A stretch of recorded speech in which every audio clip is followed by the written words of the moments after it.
Let's get this going. You ready? Yeah, let's do this. Oh, yeah. Okay, ladies and gentlemen, welcome to your favorite podcast. You know the name.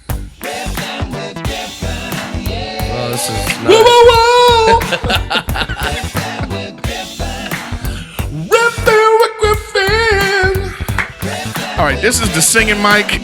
You do it live for the intro. That's amazing. But I always offer the singing mic to the guest. Oh, yeah. Well, I'm not going to need it at all. Nah, you can do something. You got Singing. it. Come on, there. Hit it. What you got? Give it to me. Singing's not my strong Wait, suit. we did it. Let's do it right. Perfect. That's the universe right there. You don't got to. The universe says he can't sing. That's all you got. That's all I got. I'm not Daniel Tiger, dude. I don't sing along. Ladies and gentlemen, Mr. Jeff Die. Oh. Whoa, whoa, whoa. Yeah. Do you do karaoke? Riffin With Griffin. Yeah. Do you do karaoke? Oh, I love karaoke. Oh, see, I'm mortified by karaoke. I love tell watching. you were so uncomfortable. Yeah. So here's the thing. You were like, oh my God, he's going to give me the mic. I skydive. I am not afraid of heights. I'm not afraid of like spiders. I'll like do like I'll throw out first pitches. We do stand up, which is considered like a very That's scary a very scary thing. However, if you want to see me get afraid, ask me to sing and or dance. Like that's my phobia. When a girl's like a hot girl's like, come on, come dance. I'm like, no. Oh, because while I'm out there dancing, I'm just going, you look stupid. So stupid. You look like an idiot. She knows you look like an idiot, and I'm trying to act like I'm not uncomfortable. And then like you're like, I don't want people to think that I think I'm too cool. Yes. So I don't want to do a too cool move. So I'm trying to be silly, but that's like not. And then that's hot. not. Then you're like a dad, and people are like, And not to mention, it's a stereotype of white people. So like I'm reinforcing this stereotype. We can't dance. Look what's happening. Everyone's going, look at that white motherfucker. Like that's what's happening. Okay, well, before we even keep going here, ladies and gentlemen, welcome to the podcast. Actually, my longtime friend, because even when I remember when you first started, I was just starting myself, and I was just doing like you were crushing. But ladies and gentlemen, welcome to the podcast, Mr. Jeff Die. Yeah, thanks for having me. Appreciate it. Thanks for coming on. I've wanted you to come on for a while. So yeah, you were in Seattle, and I had so I started in say 2003. Okay, I started 2005. And then, right. It was around 2004 and 5 that I was doing like those contests. Yeah. Like I had done the Salt Lake City one. I forgot which one that was called. what was Rocky Mountain. Mountain. Rocky Mountain Laugh Off. Yeah. Ugh, what a disaster. I came in second place because one night that they claimed, oh, you can say whatever you want. Because it was in Utah, so you had to be clean. Right. So there was this one night that they go, you don't have to be clean. But I know they held it against me. Oh, yeah, because you were like, good, anything goes. And they're like, he fell for our trap. Yeah. For sure. The audience hated it. Like I came in last place that day. Really? And I still came in second in the contest. That just tells you mathematically preposterous. Yeah, it's preposterous. That means you had it clinched. Right. I would have won. And then it wasn't clinched. They unclinched it. I did that, and then I had done the Seattle. It'd be like if the NFL was like, you're an undefeated, but at the end of the regular season, you lose to the Dolphins. They're like, sorry, they're man. like, nah, we can't put you in we can't. That's what happened because I said pussy or something in Utah. They were just like, no, that's it for this guy. And then I did the Seattle competition. Yep, international. And then I started doing the Seattle Underground. Yeah. That's where I met you. That's interesting. Yeah, because I remember watching you and just being like enamored. But here's the thing.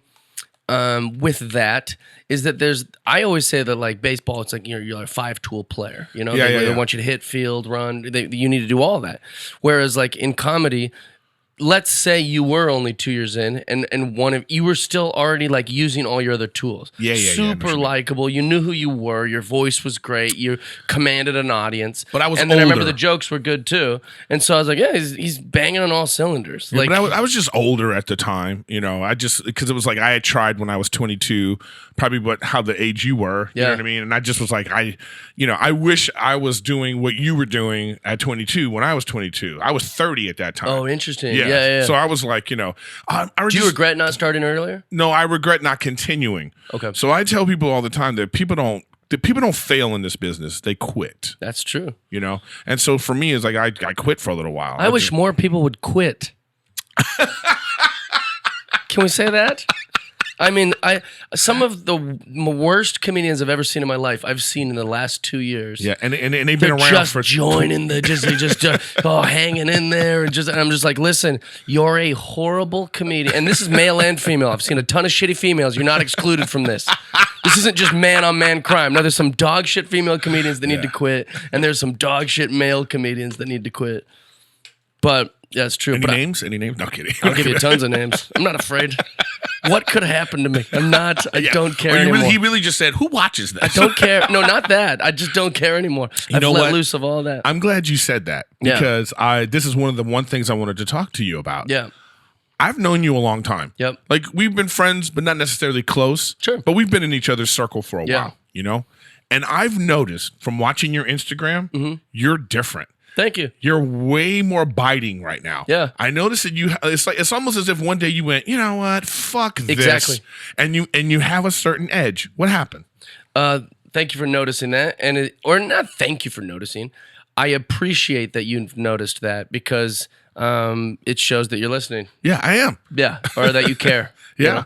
You know? I think that I've just spent my life so much trying to fit in Seattle and being this alt-leftist and being this guy that's like, yeah, man, I agree with all these people because that gives me a camp. Yeah. And then I started thinking for myself and pursuing like real intellectuals, not just pretend intellectuals who bought an old hat from the thrift store and think like, oh, and they're writing on an old typewriter. Yeah, I roll my own cigarettes, so I must know more than you. You don't know shit. Yeah. You didn't do any of the reading. You didn't form your own thoughts. You just repeat shit. Those aren't even your own ideas. You're just regurgitating nonsense. It's very derivative.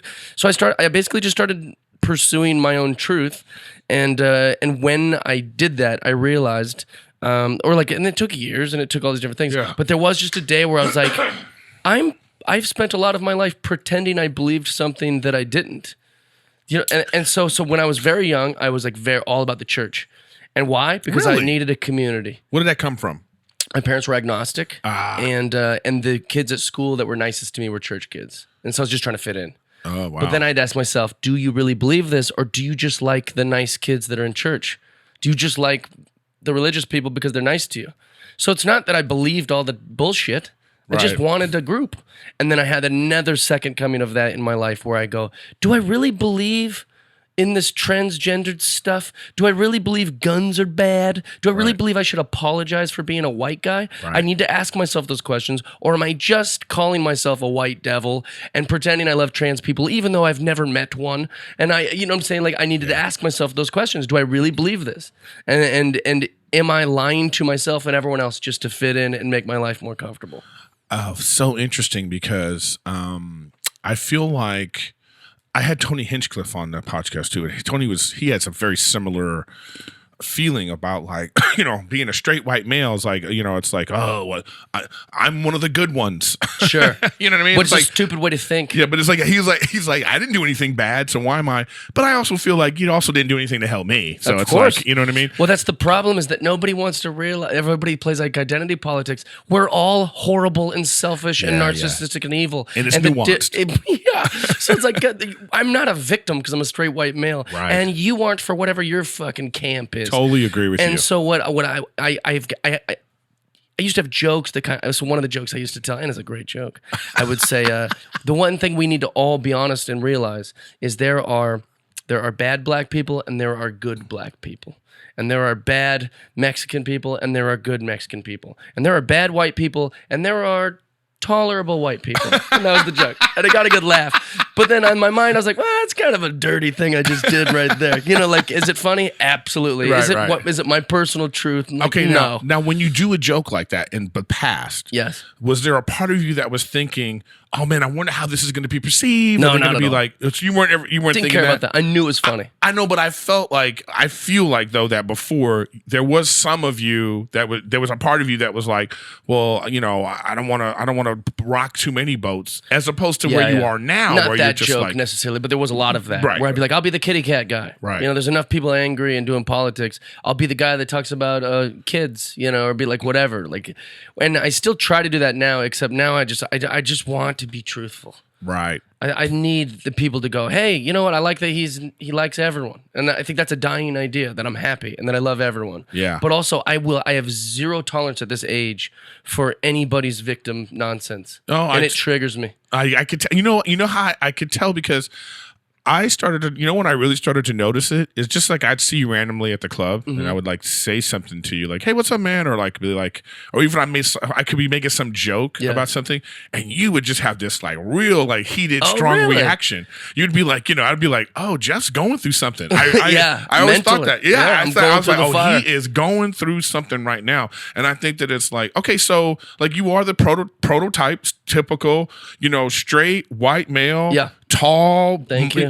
Athletic, you're attractive. So like what I could get away with on stage, you can't necessarily get it. Well, that's the thought process. Yeah. But it doesn't necessarily mean it's true. Because look at Tosh. I mean, Tosh, like, Anthony Jeselnik, you know what I mean? Yeah. He picked his lane and he sticks with it and he has his audience. And I feel like you're finally at this point in your life going like, oh, I'm going to find my audience and I'm going to be this way. Absolutely. And I think people,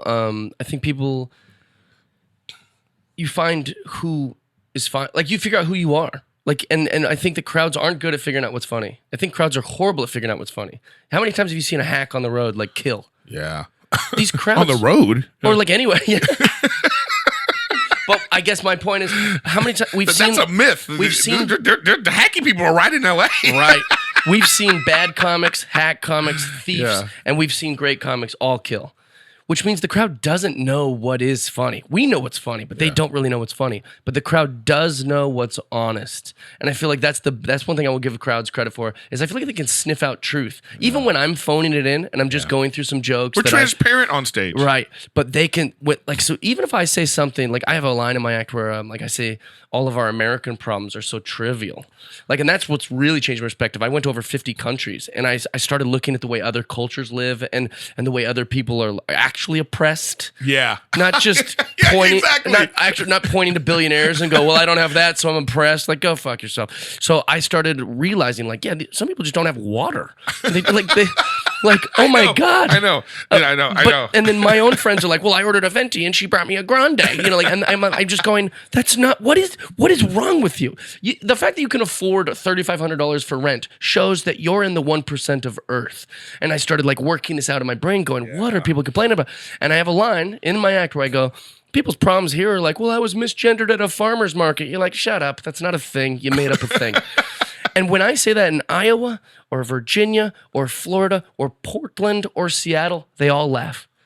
And they all, because they're going, he's being honest with his truth. I mean, whether we've been misgendered or we have very strong opinions about that, at least he's being honest. They can at least respect that I'm saying something I really believe. It's funny that you talk about this right now, because it's funny. I'm actually literally talking about this in my act right now too, about what I'm saying. I'm applying what you're saying in my act right now, because I too I've been started talking about the transgender issue. My point about it is like, I don't care. Sure. Like what I'm realizing is people have causes, sure. And they have these causes and they try to jam them down your throat. Sure. And I'm not a monster because I don't give a fuck about it on the same level that you do. Sure. I think most of us kind of live like, I don't think we care who's gay. Sure. We don't care. If you want to be transgender, be transgender. Do what you want, as long as it's not hurting anybody. Yeah. Now, I think that the issue with, like, the thing with gay, they've proven that it's like a thing. I think there's science behind it now. Sure. And we love that. People love science. Yeah, you can prove there's some sort of data that suggests. Yeah, they go like, this is what, some people, there is a gay gene or whatever it is. Right. So okay. But the transgender thing is like, we're not there yet with the science. Yeah. And actually, the funny thing about it is there was this woman that worked at Harvard. I saw her on Bill Maher's show, and she got pushed out of Harvard because she has these studies about how young kids who feel that way oftentimes go on and get over it and live a happy, healthy life. Oh, nice. Yeah. So, but anyway, but of course the liberal side. Yeah, they go, hey, get her out of here. Get her out of here. This isn't true. These people are, and I go, so I'm iffy on that when it comes to, like, as long as you don't hurt anybody. But I think that if we live in a society where we say that kids can't vote, fight in the army, drive, drink, smoke, fuck whoever they want to, no matter what age. If we're telling them that you can't do that, why are we saying to them, now we trust their judgment? 100%. 100%. So now we trust your judgment. So I'm iffy on that. This is a very nuanced Well, also, discussion. let's not take kids serious ever. You're right. That's the way I feel. Like, if I have a son and he comes into my room and he goes, Dad, I think I'm a Democrat. I go, okay, man, just go watch cartoons. Like, I don't have to take that serious. Yeah. And if he comes in and he goes, I think that I'm more of a girl than a boy, I go, okay, yeah, go in the other room. I'm never going to take anything he says that serious because he's still working everything out on his own. He's a little boy. But I wouldn't start taking him to a doctor and go, let's take his wiener off. He thinks he's a girl. Like, I wouldn't do any of those things. I would just dismiss it because I love him and I'm just going to continue to raise him the ways. He's got to work all that out on his own. Yeah. And that's not going to happen until he's a fully functional adult. But see, the funny thing about it right now is I think the fight is that we feel that way about kids for everything else. Yes. Except but most don't. Transgender. Just these alt leftists. And that's the thing that I would have like jumped in that camp and be like, these people matter and all this different stuff. But it wasn't about. You saying that would have been you saying that would have been 10 years ago. Saying, no, but there's this community and they're being hurt and everyone is ignoring it and brushing it off and they say they don't care. How insensitive. Yeah. And but me saying that was just me going, look how open I am. Right. Look how sweet Jeff is, Erik. Isn't Jeff a nice guy? And there's some. It has nothing to do with the transgender people. Yeah. It's arrogance and it's naivety and it's this self-righteous chip on your shoulder. And that's my own problem with the transgender community. Isn't the community? Yeah, exactly. It's people like my sisters. The people speaking for the community. Like and they're posting all these things on their Instagram. And then I say, okay, name 5 of your transgendered friends, and they don't know any. Yeah. They don't even know because it's not about the transgendered people. Yeah. How many of comics have you seen palling around with a transgendered person at the comedy clubs? I know. I've never seen it. I've never seen it either. Yeah, in those transgender comedians, there's actually Rye Silverman, which I know I'm gonna get really hammered on the pronouns that I'm using. He might be a cross-dresser. He might be transgender. Or she or whatever. I don't know. I know that I knew Rye Silverman when she was a man and now is either a cross-dressing man or a female. I don't know. And then there's another one that's an Asian, very funny. I saw a roast battle. But here's the thing. I don't see them pal around with anyone. Yeah. They don't even have comedian friends, it seems, that aren't, like, you know what I'm saying? So, like, even the most woke feminist pro-trans comics don't hang out with them. Or they don't have any, you know what I'm saying? And by the way, I don't want to misspeak. I'm not saying that I don't care. What I'm saying is, like, I just don't care to the level of the extremes. Sure. So the one thing that makes me care about the transgender community is this idea about kids. That's that point. I do feel it's like gives me pause, but I support, like, hey, once you become an adult, you get to a certain point, it's like, do whatever. Do what you want to do. And I say to everyone else, like, hey, keep me out of it. Yeah. It's like, I'm just saying, like, it's like when you find out somebody's gay, who cares? Exactly. Now, who cares? But and that's why most of the time I don't talk about it, because it's like I don't think they give a shit what my opinion is either. Yeah. Why do I have to have a take? And then right, and then you know what it becomes is like, it's like when you're a minority. Okay, for me, it becomes like when you're a minority, and then whatever your job is, you become the minority that. Yeah. Where'd you go to school? I went to school in LA. I'm from LA. Okay.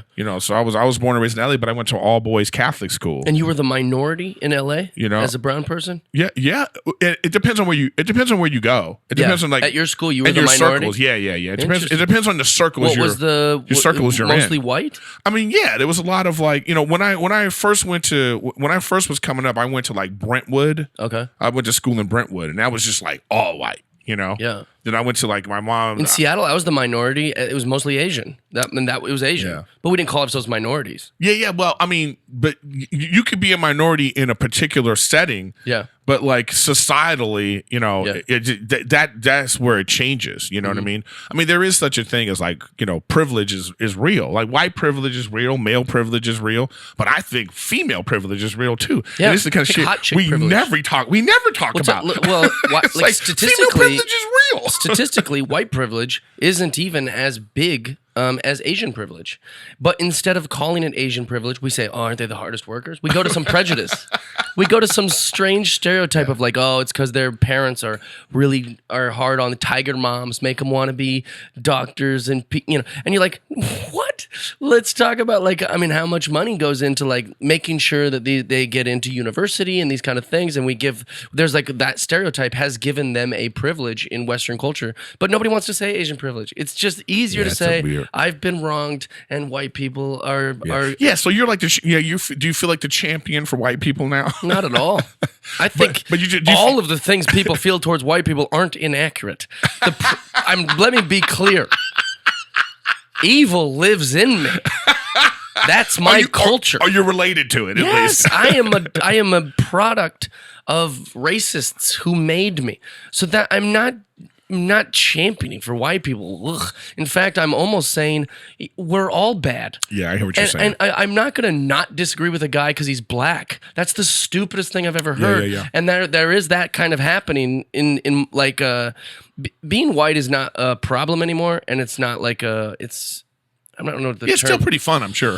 Well, no, but what I was saying is that's fun. But what I was saying is that like we're not being wronged or anything. It's more like being invisible nowadays. So it feels more like being invisible, not being. Oh, you want to be invisible? No, we don't. We want to be heard, and you want to feel like a person. But I'm saying that what I'm saying is like, so when the stuff starts, when the shit starts, it's like when the Me Too movement starts. It was like just being a man in general. Yep. It feels like that became like a thing. Yeah. You're like, it's like, I get so tired of like, you're on the Comedy Store lineup and then like some woman will tweet at the lineup being like, where are the women on the lineup? Yeah, I unfollow all those people. Yeah, I'm always like, I hear you, Lori Kilmartin, and I've blocked you.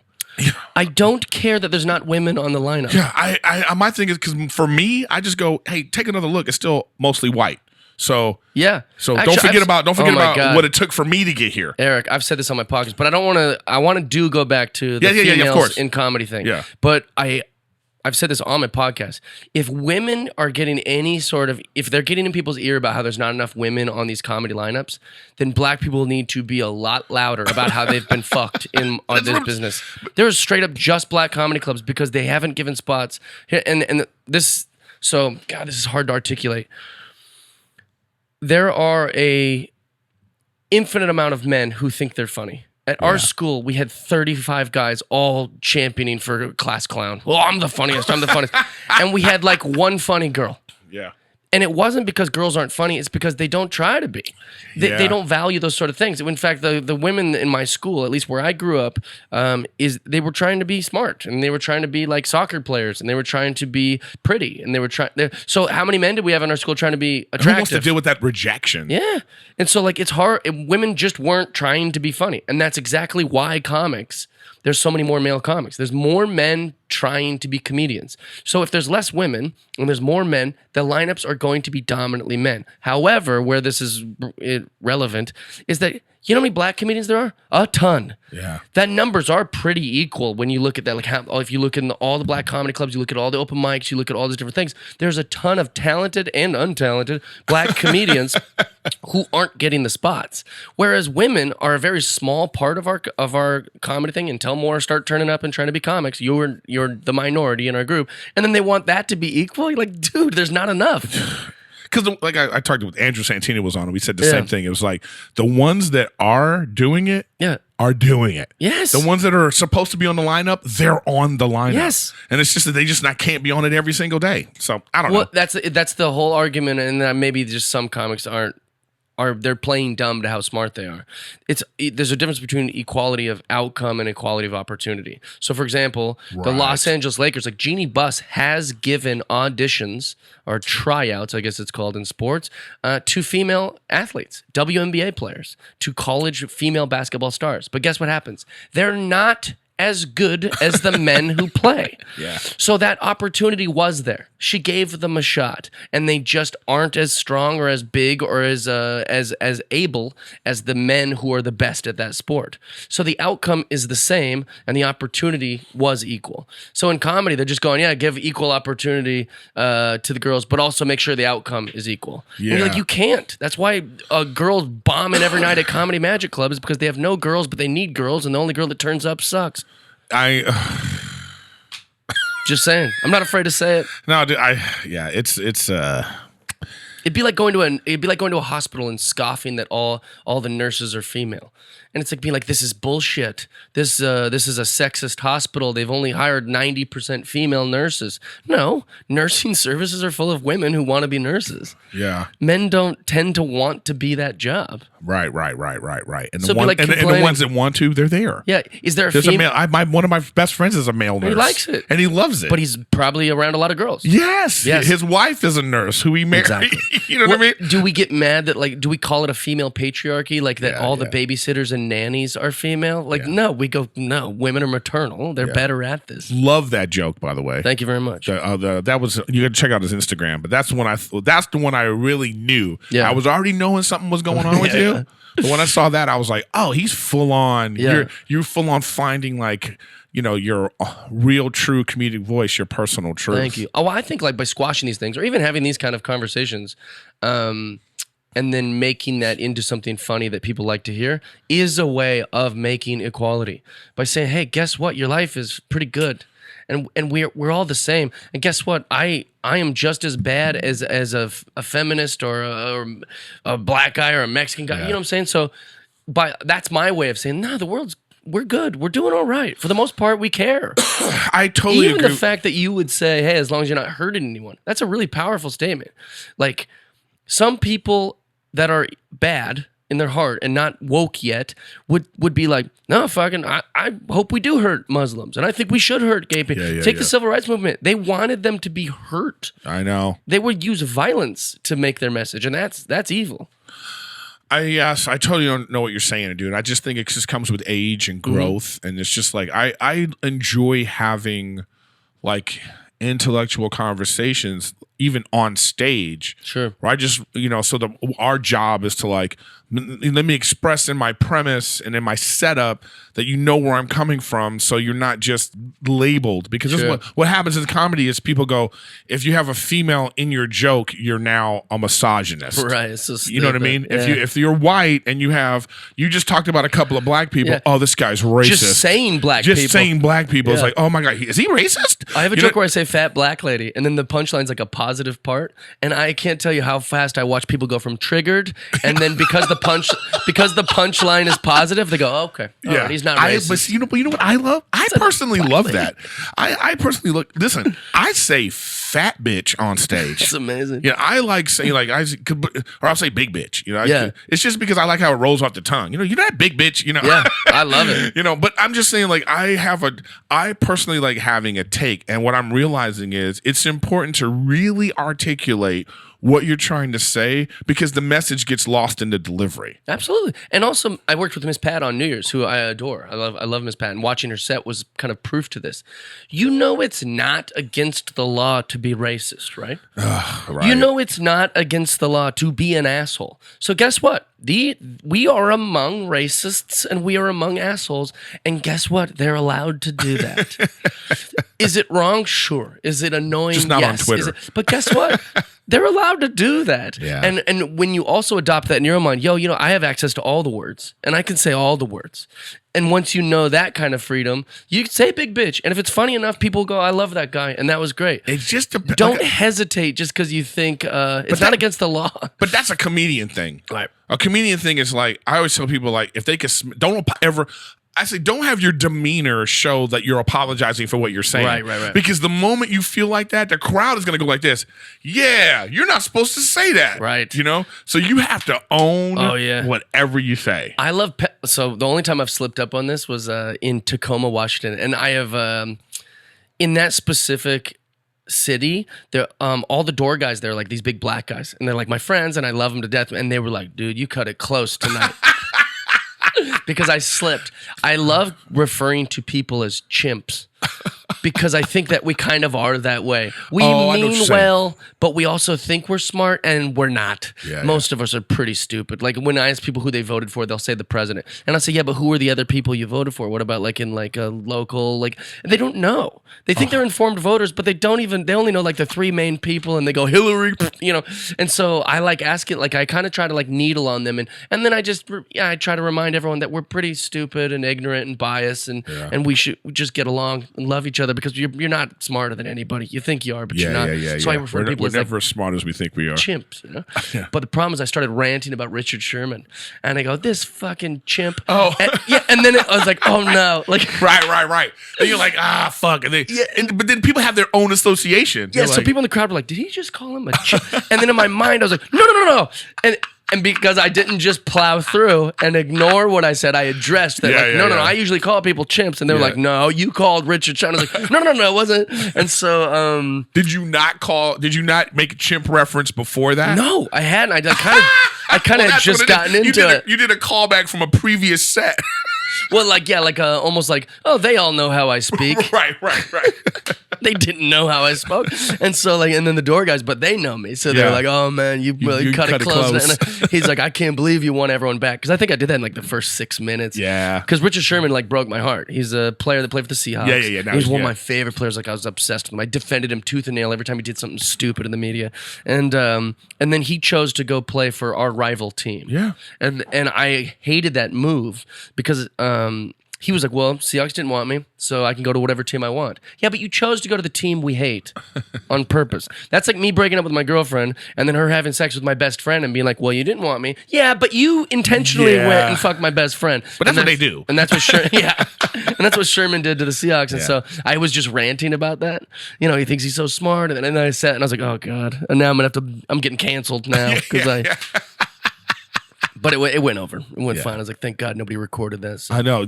God. Just things out of context are just so. But it's funny, we're talking about similar things, man, because I talk about this voting thing all the time, man, because I'm like, especially in LA, it's like I always say, like especially white women, they just run amok during voting time because they're just all in your business. Hi, can I talk to you about voting? Can we talk about voting right now? Oh, God. But I'm like...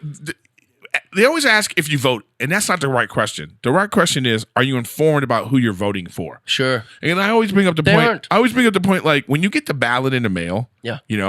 Because people say vote right now, and they always think what? Trump. Yeah. So I say we're gonna vote. They just think it's just Trump. Dude, we got to vote for the county controller. Sure. Do you even know who the fuck that is? Right. Most people can't even name their own congressman. Yeah, the congressman. You have to vote for the sheriff. Yeah. We have to vote for the judges. They have no idea. Nobody knows anything about these things. That's where the voting system is. It sucks. The smartest thing Daniel Tosh, well, not the smartest thing. I think he's a genius. He gets mad when I call him a genius and brilliant. He's always so dismissive of that, but he is.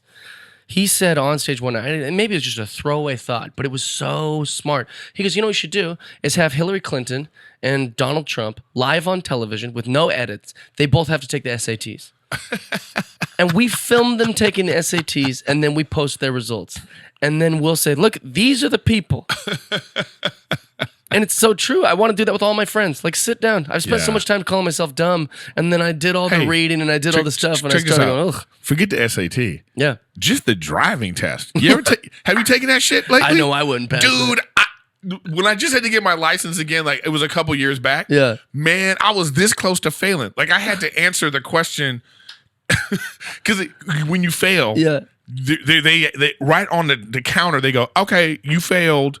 But you can make up with these 5 questions. Oh, yeah. And also, don't they let you take it 3 times back to back? And they go, you got this. It was actually D. You got this. And you're like, wait a minute. But some of them are it's not, some of them aren't common sense. I know. Well, I have a racial conspiracy about the DMV. Because I thought it was common sense. You can go, you get common sense. But then one of them will be if there's a truck on the road and there's certain things you go, that can't be right. And it's yes, you can't do this or whatever. I think the DMV has a racial bias. I really believe that. How so? They've, because we're in the word game. We write every day. We know how to manipulate words and put the right part at the end and put the right part in front. We know, let's lead them down this path and then give them a misdirection. So they go, oh, okay. They do that. in the questions because it makes English more complicated. But if you know you've got people that have English as a second language, or people who they'll straight ask them, "Do you speak English?" And they'll say yes, and so they'll give them the English version, not the Spanish version. They know that there's a Spanish version, but they'll only let them have that if they have zero semblance of English. And so there's all these word games in it. And I remember being like, wow, this isn't my battle, but fuck this place. Like, because I know English well. So I was like, I'm just banging them out. But I'm even still confused. Yeah, I was like, why'd they word it like that? That's what I'm saying. It was weird. Like, why is this worded this way? It's like some weird limerick I've got to work through to get a... And then they give you the freaking the multiple choice options. Yeah. Even that's worded in a way that I go, this could be anything. Yeah. Also, think about this. They give you a driver's license at 16, and then they just go, you know how good this is for? Forever. Yeah. You're never going to test again. I know. Do you know what I'm saying? Like, so like my great grandma, I don't know if now in California it might be different, but at least in Washington, she got her driver's license, and then until she turned 90, that was just, I mean, she'd have to renew it, but she didn't have to drive anywhere. She didn't have to put a person in the passenger seat. I know. Yeah, she didn't have to do anything. They just go, oh, that'll be good forever. You'll probably not go through anything in life that will affect your driving skills ever again.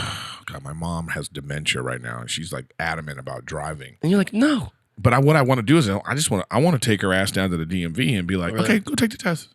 No, that's a good idea. You know, but then I just know she'll just to be prove so to yourself. Yeah. She'll be so, because I've seen her do Would she understand though that like, I failed the test? No. Then it's not worth it. Yeah, then it's not. You're right. It's not worth it. Yeah. But just to have it to show her, right, might be.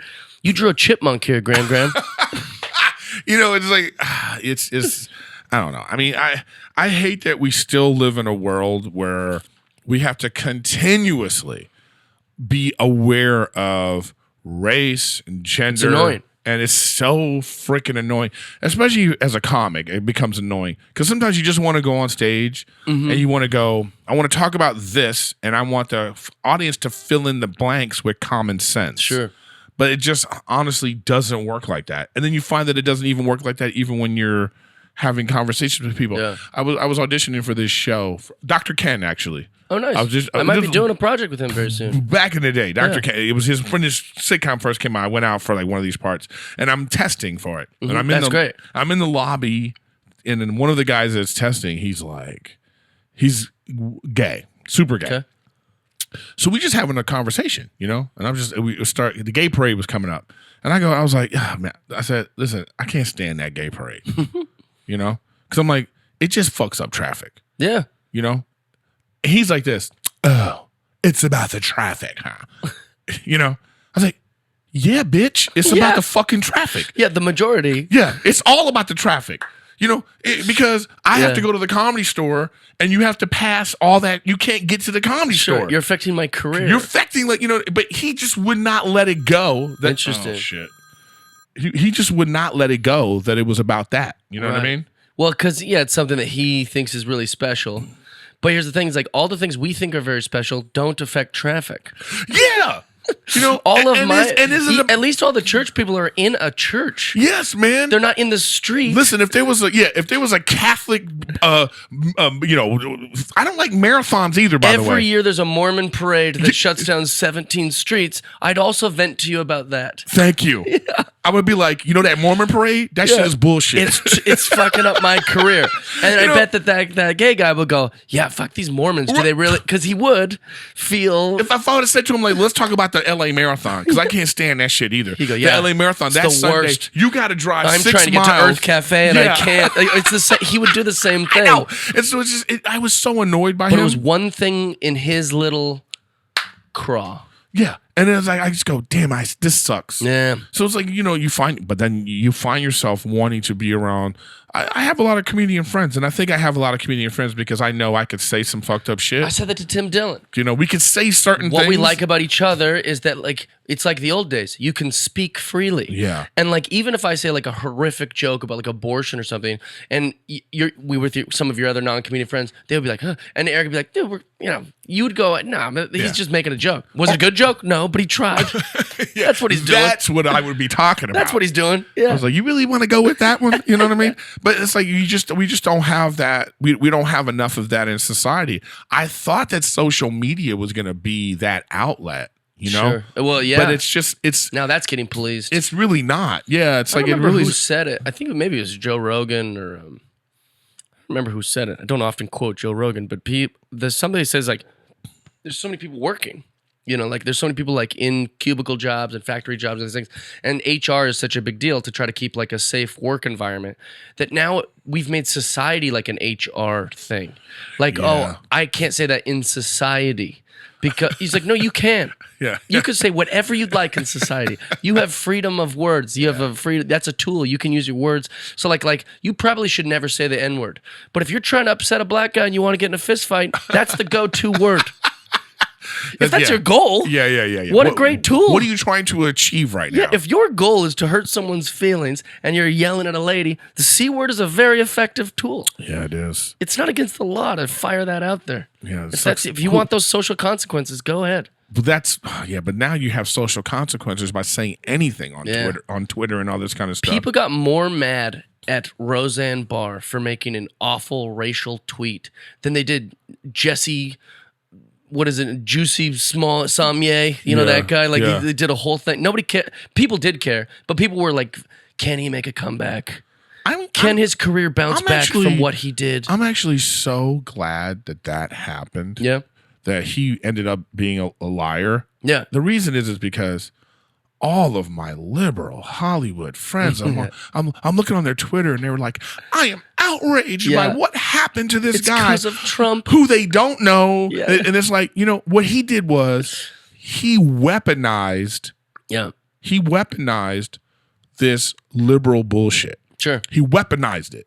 He was like, ooh, I know what to do because people will be outraged. Yes, and I'll get this victim credit. And he weaponized that. And it's so easy to do.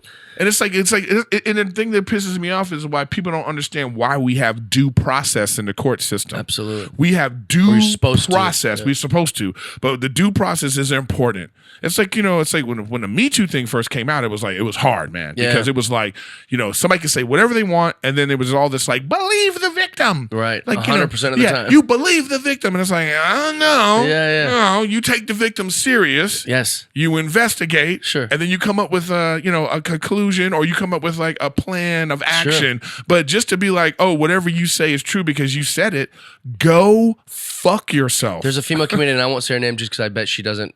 She's not here. I don't know how she feels about this. Yeah. But she was like, some girlfriend of mine texted me. She goes, we're all going down to the Me Too thing to tell our stories. Are you going to come? And she listed all the people that were coming. And then she goes, oh, no. I'm no, thank you. I don't have like a Me Too story. And the girl replied, girl, we all have a Me Too story. She wants her to go through her head. Just think of a time. Find a time that you felt uncomfortable around a dude, and then just go share that. And like, I just couldn't believe that was the way. But the lines are so blurred. I mean, listen. When that was going on, I looked back and I thought, damn, have I been inappropriate? Did I make someone uncomfortable? And it's just like, I've been wildly inappropriate with females. A number of times. I'll admit to my Me Too's. Here's the difference: is that the girls. Oh, you're hot? No, not that. It's that the girls. No, motherfucker. That is the difference. We're mutually interested, but I was very aggressive. And I've since been like very like, oh my god. Like, I know. I was too drunk. I was like I was way too. They were like, they liked me and they wanted to do that with me, but I was being. Yeah, I get it. The predator almost. Yeah, like the lion. and I blurred those lines a lot of times. And the Me Too movement, I don't know for better or worse. Like now I'm just like, you got to do everything now. I know. You've got to. Yeah, we live like Bumble. Yep. I just go, yeah, because I would. I don't want a girl to feel like that. I don't want a girl to ever. I totally. My ex-girlfriend, I must have Me Too'd her weekly. And she'd be like, dude, Jeff, no. I'm like, come on, right now. My girlfriend right now, I feel like how I got with her, it was like I was aggressive as fuck on Instagram. You pursued her, and women, boom, what's up? You know, it's tricky. I'm not advocating for that either. I know, but it's like, you go, but I think you have to use common sense. Yeah, it's like you know it when you see it. That's what they say about like sexual harassment on the job. How do you tell that to people when 90% of our society is some level on the spectrum? I know, but it's like this. It's like, what's pornography? Right? Yeah. Like you can't necessarily, because if I show you anything, you could be like, oh, this is pornography, you know? but it could be like, you know, your baby cousins, your sister or somebody said, here's my twins, and then they're naked in a thing. And so just showing that to someone else, that might be like, this is pornographic. But the real answer to pornography is the same thing. You know it when you see it. We know it when we see it. Yeah. But some people are just socially inept, and they still want to have sex, and they still want to have partnership, so then they don't know what they're doing. I think people are playing a part right now. I think, you know, do you watch Joe Rogan's podcast at all ever? No. Sometimes I just catch some clips. I catch clips, yeah. You know, and there was one with the guy, the Adam Ruins Everything guy, and he was talking with Joe Rogan about the transgender issue, you know, and the way he was talking about it, and what I love about Joe Rogan, he's so even keel. You know what I mean? Like, he doesn't get super excited about things. Sure. Because at this point now, he's having a conversation with somebody who's getting their side. So he has to be like, you know, and the way Joe was talking about, he said, but what about, you know, this, and this? And this guy, his whole demeanor, I felt was, oh, I'm going to make sure that the liberals that support me know that I'm on their side. Sure. And I go, I think that's so insulting to people. And I think this is what happens in these situations is what people do is they go, I don't necessarily want to state my true opinion or go through the process of finding it with someone because maybe I might say something or be perceived in the wrong way. Right. And I always want to be perceived that. Which is the problem. Right. And that's what we talked about earlier. Like I came to the conclusion of like, what is my personal truth? Yeah. And I blame people for crying on both sides. I'm tired of hearing this side cry. I'm tired of these people going, they're taking my gun. Everyone stop crying. Like it's so annoying. And both sides and even the mushy middle are guilty of it. The mushy middle, you call it? Yeah. I feel like I'm somewhere in there in the mushy middle. You're in the mushy indifferent. You're just trying to live your life. I guess I really am trying to just live my life. So it's like right now I talk about on stage was like, you know, it's like I don't care about the gay issue anymore. So like if you're gay, be gay. Yeah. And then the people that hate gays, I'm like, go fuck off, man. Don't bring that to me. Sure. That's your thing, you know, because most of us don't care. You'd like this. I was this is a new thing. I've never done this on stage. Nikki Glaser was like, you have to do that on stage. Right. What is it? So like obviously racism's the worst, you know, like that's the top of like, is it? Well, but I mean like for what people I know go through in my life, like I guess that I've witnessed, like my friends have been victims of racism, that they have a victimhood higher than me. But right under that is being a white guy being lumped into someone else's racism. You know, like at the Comedy Store, and Tommy's like, come here, man. You believe these black guys? And you're like, oh no. He saw my white face and was like, he's like me. And like, and because you don't want to tell the guy that's in charge of your fate, like, hey, dude, that is racist. Like, I get lumped in after all these comedy shows. So old man will come, hey, come here, man. You like jokes about black guys? I was like, no. And now I have to like turn down some sweetheart who just wanted to share a street joke with me that he. Ugh. Only thing I would add to that is just your pecking order. As I think that you should have others in the pecking order because I think racism and sexual assault are like I think they're equal. They're right in there. They're up there. You know what I mean? And then you have that because I actually know exactly what you're saying. I was in Syria about 10 years ago. I was in Syria, doing shows. First time they had Americans doing shows, and I was at this little gathering. Afterwards, and the anti-Semitism. Was so casual that I was like, oh, fuck. Like, and then what am I supposed to say? You just shut up. You know, but it was so casual to be like, you know, if it was like, you know, oh, the weather today, and somebody was like, well, you know, the Jews. Yeah, you know? exactly. It was like, you know, the Jew. It was like, I was like, oh shit, like this is real. So I know what you're saying. Like when I take offense when somebody thinks it's okay to say some shit about. Like, because what you're saying is like, if some white people got around you and they thought it was okay to be racist around you, that's insulting. It is. It's very frustrating. When it's funny is I think and this might be what maybe Tony Hinchcliffe had in common with me is that I'm not championing for white people ever, but I do want to make it known that racism is not exclusive to white people. Like, travel the world, you chimps. Like, see how people talk. Like in white Syria, chimps, black chimps, Mexican chimps, all you chimps, Asian chimps. Don't forget the Asians. No, but like think about Okay, so this is a true story. I was in a van in Kyoto, Japan, and it's just mostly producers and stuff for the TV show, all white mostly. And then in the back, it's like a 15-passenger van. And in the very back is our translator. So like when we would go to a place, we would talk through her because it's just more effective to try to get shots set up and stuff like that. When we go to society, we didn't bring our translator, but like when we were trying to get work done and shoot, we're in Kyoto, Japan, and I'm on one of my little stupid Jeff Dye's, like, I talk. I'm a talker. I talk a lot. Yeah. So I'm saying, racism is not exclusive to white people without even addressing her. No one asked her to do this. Our translator pops up and she goes, "That's true. We hate the Japanese." Yeah. Oh, no, she was Japanese because it was Kyoto, Japan. She goes, "That's true. We hate the Koreans." Yeah. She just offered up like, "Oh, here's my racist thing. Yeah, you're right. I'm a racist, and he's right. I'm not white." It was so wild. Black people can be very racist. Black people are racist to other black people lighter skinned than them. Hey, welcome to my world. But so like race, there is tons of racism, and it should all be eradicated. But this thing, the point you were making earlier is I totally agree with about people need to travel the world. Like anytime I talked about this on my last special because anytime I hear anyone say the United States is the most racist place in the world. This one thing I know about that person. They've never traveled anywhere. 100%. They live in Montana. They obviously don't have a passport. Yeah. Because like, and my example of it is in European countries at soccer matches, they throw bananas at black players. Sure. Not 20 years ago. Yeah. Not 30 years ago. Today. They're throwing bananas. And my point is this. If one banana hit LeBron James, it's over. This riots. We would shut this bitch down. I'd be flipping cars. Not a Bron.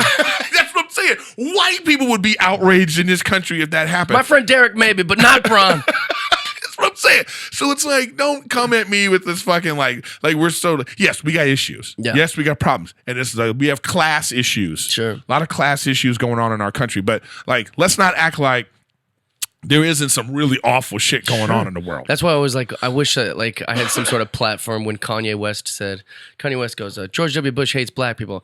And I was like, George W. Bush hates poor people. yeah. And so do you. He's got a lot of black friends that are rich, and he has. You know what I label myself as a self-hating liberal because to be a liberal and to have some wealth, you're doing okay. Yeah, I'm not gonna lie, I'm doing all right. Life's good. We are now hypocrites, okay? Because it's hard because I have so many of these liberal friends now that like have money, and it's like the liberals will be like, when you have money, it's hard for you to be talking about, you know what, I don't like what's going on at the border, but you live in a gated community. Okay, so explain why that's bad. Because I'm very proud that I'm wealthy, and I talk about it often. No. I know, but why? No, because I'm saying it's like because the liberal values that are pushed out all the time, that we don't necessarily agree with them. Right. You know what I mean? That's why we live in a gated community, or we live in a place where you got to get buzzed in.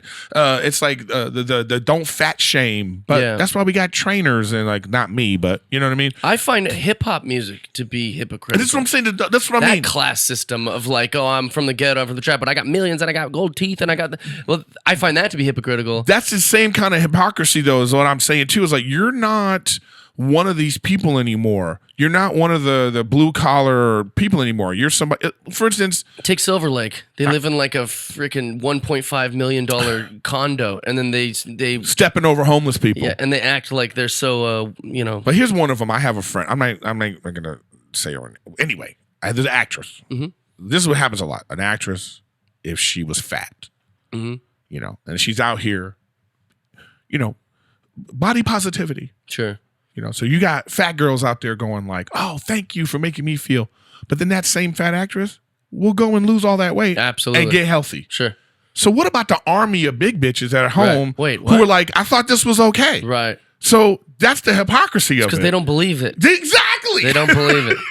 It's whatever's convenient. Exactly. It's like, oh, my shapes are important. No, they not. Yeah. And even you loathe those shapes. Listen, I'm in my freaking 40s. It's so hard to lose weight for me, right? I promise you, if you lose weight, you'll lose fans. Do you know that? Look at Jonah Hill. No, but no, because he looks weird. But also, my funny is always going to be right here, and my voice, because I've fluctuated in my weight now for years. But listen. By the way, I want to lose weight, and that's why I'm talking about it. Mm-hmm. I'm talking about it in a way that I know this ain't healthy. Yeah. So when I hear people talk about, body positivity and stuff, I just want to go. It annoys the fuck out of me because I'm like, no, I don't want to be like this. So I have to take the steps, and the steps are hard. So this is what I can't stand. So because it's hard, we go, no, let's just make it okay. It's lazy. It's lazy Nobody as hell. wants to take the responsibility. Take the responsibility. So that's what I'm saying is like but I'm saying that's what happens when you get you get some money. By the way, too, when you start getting money, then you start thinking about the taxes, and you're starting to go, whoa, wait, what's happening with the perspective? Yeah, you get perspective. Oh, that's what money. They've been bitching about. yeah. Because they've been rich for so long. Yeah. Like, wait a minute. I am noticing potholes and. What's up with the infrastructure? Why is there a tent of homeless people in front of my house? Yeah, dude. That homeless situation in LA is just getting ridiculous. What was it? You just made me think of a thought. You were saying the hypocrisy of being a liberal. Being a wealthy liberal is hard. It's hard. Look, all I'm trying to say is I think wealthy liberals need to take a step back and kind of shut the fuck up. Yeah. I just really feel like, you're trying to speak for people who you don't speak for. Don't stop trying to speak for impoverished people in a way that like you think you understand. Is all I'm saying. You want to be supportive. I was all about that. Again, in my last special, I talk about protesting at award shows. To me, it's like, it's so ridiculous. He straight up said, you act like you're so woke, but you work for Apple, Amazon, and Disney, who have sweatshops. He's like, don't come up here and get your trophy and use it as a platform for your political stance. Fuck yeah. You know nothing about this world.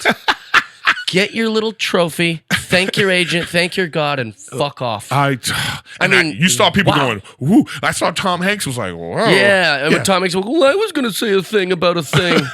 No, I thought, I was surprised they it's still. Heroic. I was surprised he still was allowed to be the host because he's so, but good for them. Well, I think NBC is choice. Capitalizing on it. They know that, the second that monologue was done, it was already on NBC's website. Well, because people were going to search it. People don't watch TV. They're going to search it. But first of all, though, here's the problem with the award shows to me is that, you know who else watches TV? Trump supporters. Mm-hmm. Middle America. Sure. They like movies too. Yeah. So they want to alienate 60, 70 million people with this fucking holier than thou, right. I'm going to speak down to everybody attitude that the liberal, the Hollywood elite, not even liberal, just Hollywood elite go on these award shows and they run their fucking mouth. Yeah. And then that's why the ratings are down because middle America is like, yeah. I don't want to watch this. And then some of us are like, why are you preaching to the choir? Absolutely. Because the only people watching right now, why you guys are sucking yourselves off. It's easy. Because people want what's easy, similar to what your body thing is. Isn't it just easier to be fat? Oh, you get to eat great food. You don't have to move around a lot. My girlfriend's all on this, like, let's not eat bread for a month. And I'm like, it's difficult. Okay. It's difficult. Guess why we celebrate people, and maybe I shouldn't use supermodels as an example because they've done a lot of unhealthy things to create that image. But we celebrate people that are fit because it's so hard. But I don't think people realize how hard it is. It's so hard. I don't think they realize, like, what I loved about Kamal, when he got, what's his name? Is that how you say his name? The guy in shape, the comic. I don't know who it is. No, the fucking, he's on he's the political guy. No. I'm talking about he's oh yeah. I know he's on the HBO show. Yes, he just did a movie with Bautista. I'm trying to think. Yeah. I thought it was photoshopped. No. His body is ripped. But you know what I love about it? He let us off the hook because he put it out there. He was like, this was a lot of work. Yes. He was like, it was expensive trainers and dieting for a year, and it was like he was explaining how difficult it was to get his body like that. Absolutely. So it is really hard. So that's why we admire it. But people don't want what's hard. But I don't think the people out here really they don't want to talk about that part of it. It's like, it's easy to like have a bad diet. Trust me, I know. It's easy to like not eat healthy. It's easy to like not take vitamins, not brush your teeth, not floss. Think about the deplorable vegans everyone likes to make fun of. Do you know how hard it is to be a vegan? That is the most disciplined group of people. Ugh. And I know it's easy to hate because you think, well, I enjoy bacon so much. How could these people hate a thing I love? Well, I love pussy a lot, but I'm not mad at gay guys for not enjoying, you know what I'm saying? So what happens Some people are. and they shouldn't be. That's the whole point. Like, I don't think T-Rexes were out there like shaming brontosauruses. Like, look at those pussies eating trees. Yeah, they're eating them. Yeah, exactly. They weren't like, it's fine to each their own. But I think that like that's something that's lost is like things can be admirable that you're not trying to do because it's difficult. And I think the weight loss thing is one of the things that's very difficult. Getting in shape is difficult. Being at our most optimal self is a difficult thing to achieve. But I just think that we need to stop lying to society. Yeah, well, they're lying to make money. Look at Lizzo. I mean, she's going to die in 10 years if she keeps this up.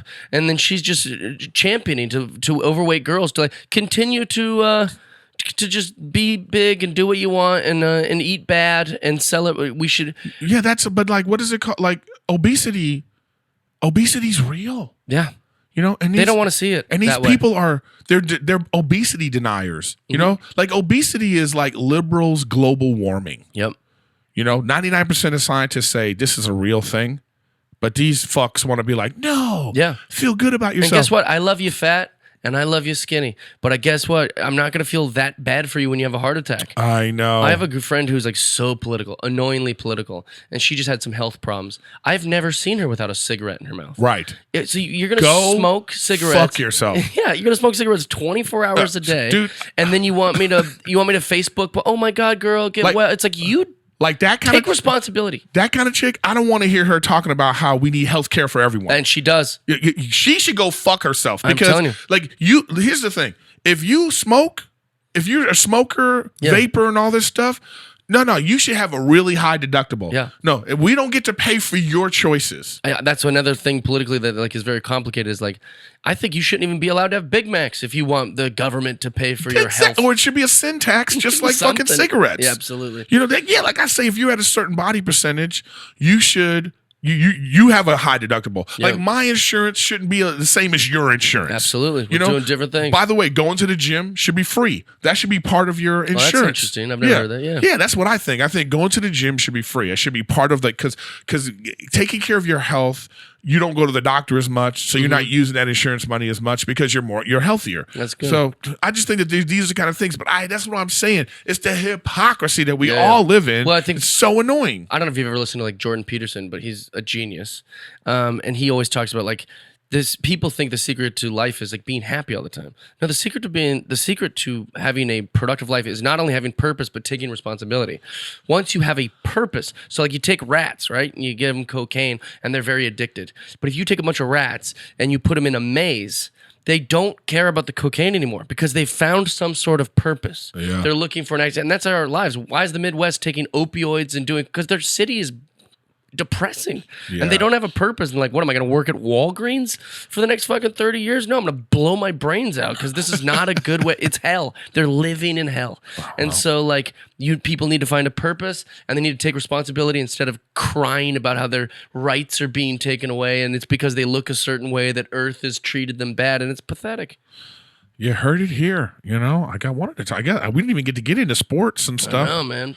I know. Love sports. I'll come back. You'll have to come I'll be back. on my podcast. Yeah. We'll flip flop. We'll have them on again because I feel like this is a good stopping point. Listen, man. I've known you for a long time. You know, I'm older than you, so it's easy for me to say I'm proud of you because I am. You know, and I really like where you're going in your head. Thanks very much. Appreciate that. I saw that on Instagram the other day, and I saw the way. It's not just the material, by the way. It's not just the material. Yeah. It's the way you were delivering the material. Yeah. It was a way, it was like there was a bite to it. Thank you. There was like a, I lectured the improv just last night. About what? I guess it was 2 nights ago. I'm getting into my material. Doing well, actually. But I could feel something from them. Yeah. And so some people started getting up right when they said my name to go to the bathroom. And I was like, you know what? What is this? And the crowd's like, oh, what's the happy guy? Stop being happy. And then I was like, you don't even want me to do well. The second the host said my name, most of you thought, oh, I've never heard of him before. He's not famous. Yeah. You don't even care if I'm good at stand-up. I've done this every night of my life for 14 years. It's something I care about. It's something I love. And you mutants, you only care about going to work tomorrow and name-dropping like, I saw Sebastian Maniscalco at the Improv. I saw Gabriel Iglesias. You don't even give a shit. Why am I working on trying to make a change and make you feel happy and make you laugh when all I should be doing is getting a TikTok and fucking dancing around for 4 hours? That's all you care about. Look at our comedy clubs. They're full of UFC fighters and wrestlers and some bitch with a podcast who's never told a bit in her life. So, yeah. And I just straight... I really feel it. Well, that's the thing. They gave me an applause break. Well, there you go. I called them mutants, and I said that you're stupid name-dropping Well, you're idiots. being honest. They could smell that. And they go, you know what? Maybe he's right. Yeah. Maybe we do just want the Instagram photo. Maybe we're just letting Joe Rogan think for us when the only thing we love about Joe Rogan is that he thinks for himself. They love Joe Rogan thinks for himself, and that's what makes Joe Rogan beautiful. Yeah. But then they just take his thoughts and regurgitate them. Yeah. Grow up. It's there it is. There it is. The brilliant Jeff Dye in transforming and right before our eyes. You know what I mean? I feel it. You know, it's like so and so that means you still have a ways to go because right now as you're working through it and trying to find out who you are and what kind of voice I think you're gonna get back to like happy Jeff. I'm very happy. But he's gonna you know what I mean, but on stage. At peace. Yeah. Happy Jeff on stage. We're in the storm right now. Yeah, yeah. Right. You're in the canoe and you're just like going, and there's rocks coming. You're like, people are like, we like you. Why are you mad at us? I know.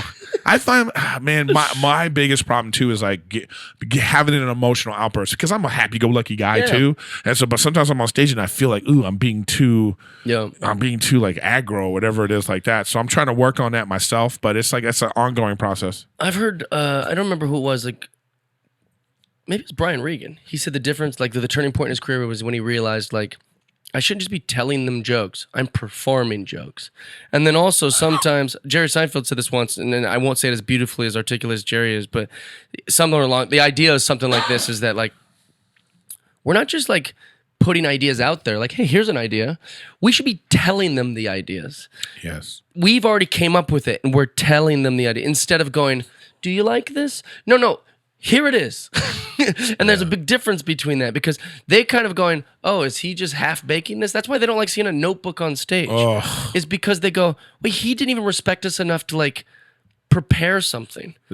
And by the way, I love when Anthony Jeselnik literally say that. Yeah. He says like, because he says, I'm working on this. He goes, and why do I have this? Because I don't respect you as an audience. Yeah, which is hilarious. And that's so true. It's just an honest thing. I don't respect you as an audience. Gerard Carmichael is brilliant. And the second that he had that special where the notebook was on the stool, I thought, no, dude.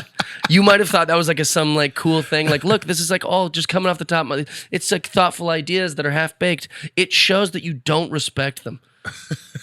You just plain didn't respect that crowd or the people who downloaded it. And I watched every minute of it, and I love Gerard and I love Spike Lee, but have some class. It's not different to be lazier.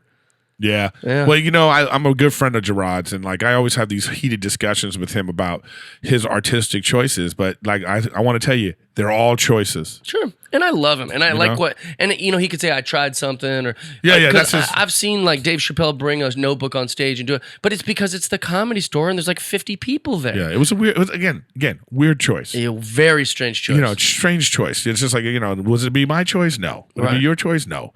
But you know, like I think that's the Louis C.K. like, and people don't even want to like hear his name anymore. But like, he started this really weird expectation of like, oh, a special a year, an hour a year.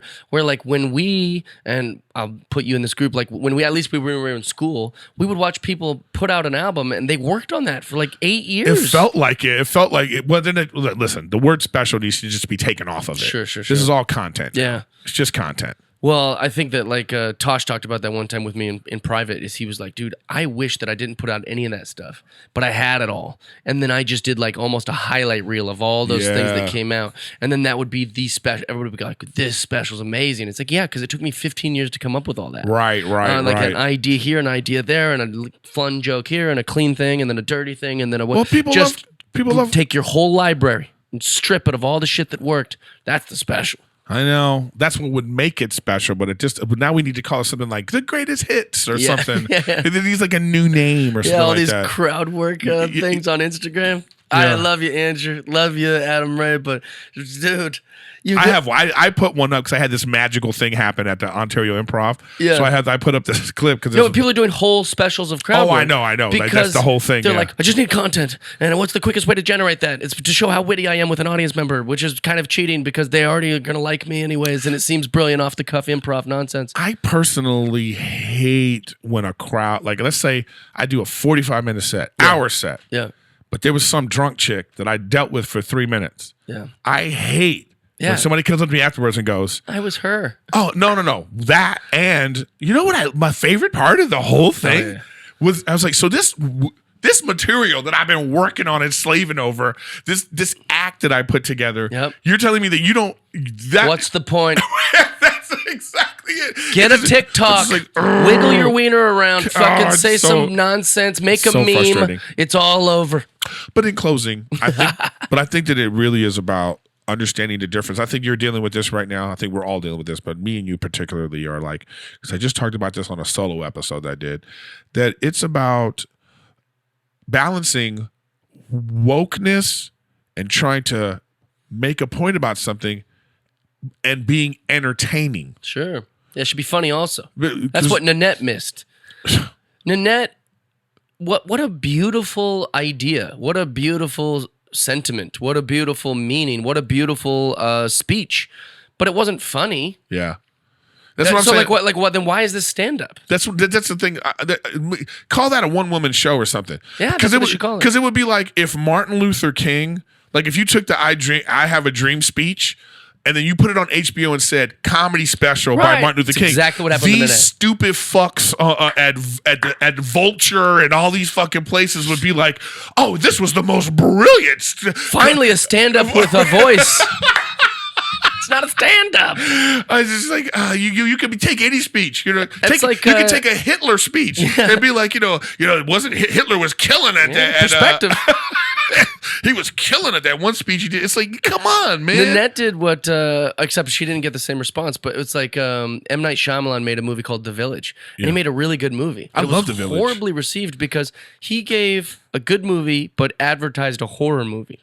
Yeah. So all these horror buff movie fans come out and they're like, oh, it's gonna be this great scary horror film. And what they got instead was a really great movie. Yeah, with a fun twist. I love The Village. It wasn't scary. Right. So they leave going, what the fuck was that? There was no monsters. Yeah. We wanted monsters. You know. There's no dead ghost. Yeah. If they would have just said, oh, this is like a thinking movie, like it would have been like it would have won awards. I think it was such a good movie.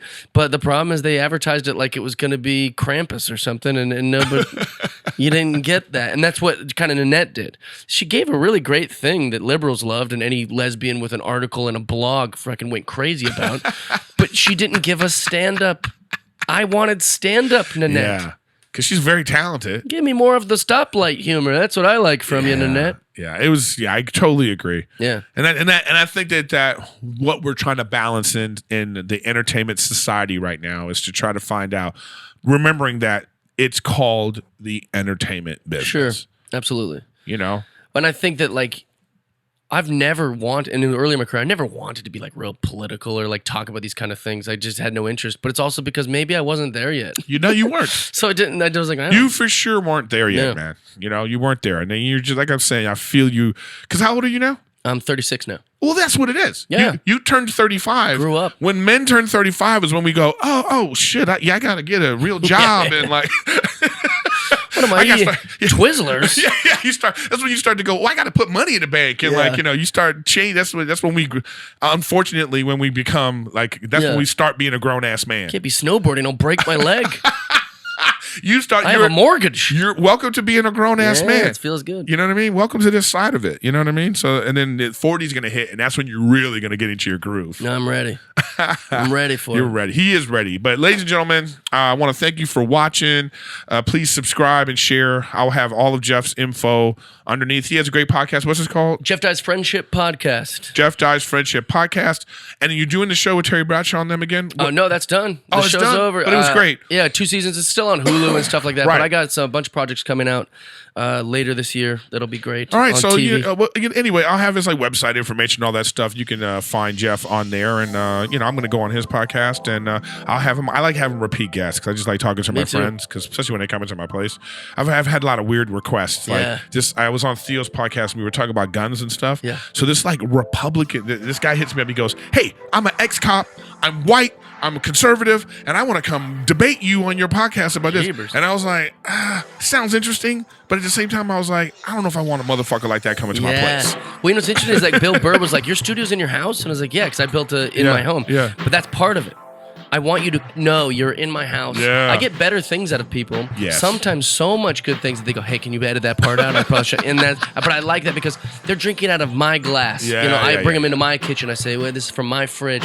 And we go upstairs and we get a little comfy before we record. And so there's something to that. You're going to get more real out of people. But the bad side is you don't want some crazy person who's like, I used to be on a TV show in 1985. Oh my God. I don't Bitch, that guy I don't in my know house. you. Yeah, who are you? But that's why mine's a friendship podcast. Oh, I like, again, maybe I need to, well, mine's just called Riffin with Griffin. So we just riff with Griff, and we just like, you know what I mean? Yeah. So it is what it is. But anyways, we can't even, look at us. We're good buddies. We can't even say goodbye. But this has been Jeff Dye. This is Riffin with Griffin. Like I said, please subscribe and share. I appreciate you guys watching. As always, I'm sure all the trolls will be in the comments because we hit a lot of fun topics today. I love it. So see you guys next week.